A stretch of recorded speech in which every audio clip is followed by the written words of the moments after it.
Pas moins de 110 galeries et marchands d'art sont présents cette année à la Foire des Arts Plastiques et des Antiquités de Cologne, en Allemagne. Toutes les époques s'y côtoient. Pour cette 4e édition, une section travaux sur papier a été ajoutée avec 24 galeries spécialisées dans le dessin. Je suis très fière de la diversité et du spectre très large de ce que nous présentons pour la première édition de la section Travaux sur papier. Vous ne retrouvez pas une telle diversité à Paris ou à Londres.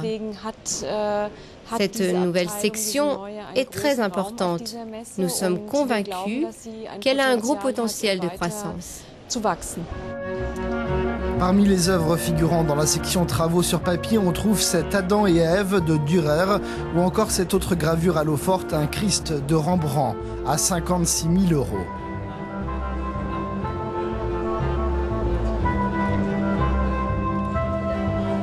Les œuvres les plus chères de la foire sont celles de Picasso.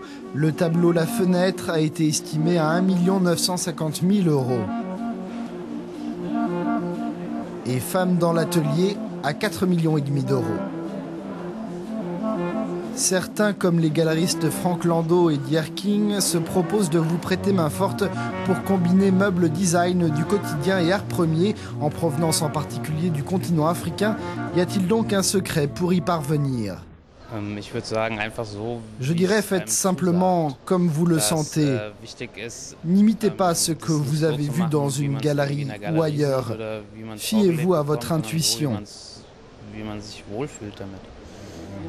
Dans la section design, le visiteur découvre les objets lumineux de la galerie allemande Elmrinderknecht, confectionnée par l'Australien Flynn Talbot. L'objet permet de contrôler la puissance de la lumière. La galerie Jablonka vend ce travail de céramique réalisé par l'Espagnol Barceló. L'œuvre a pour titre La multiplication des pains et des poissons et est évaluée à 700 000 €. Chaque année, la foire de Cologne récompense des artistes s'étant distingués par l'originalité de leur travail. Cette fois, c'est l'Allemand Günther Uecker qui a été remarqué pour ses sculptures et installations. L'artiste de 81 ans a annoncé vouloir remettre les 10 000 € reçus à une œuvre de charité. Dans les années 60, il faisait partie de l'avant-garde artistique. Aujourd'hui, on le connaît principalement pour ses œuvres à base de clous.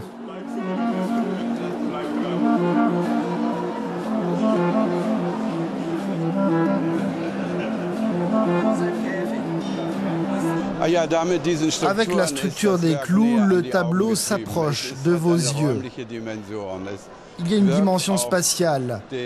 Cela donne au spectateur l'impression d'être comme étreint par l'œuvre. À la foire des arts plastiques et des antiquités de Cologne, le visiteur retrouve des œuvres d'illustres artistes comme Miro ou Christo, mais aussi de la joaillerie signée Tiffany ou des meubles du 19e siècle. La foire se tient jusqu'à dimanche.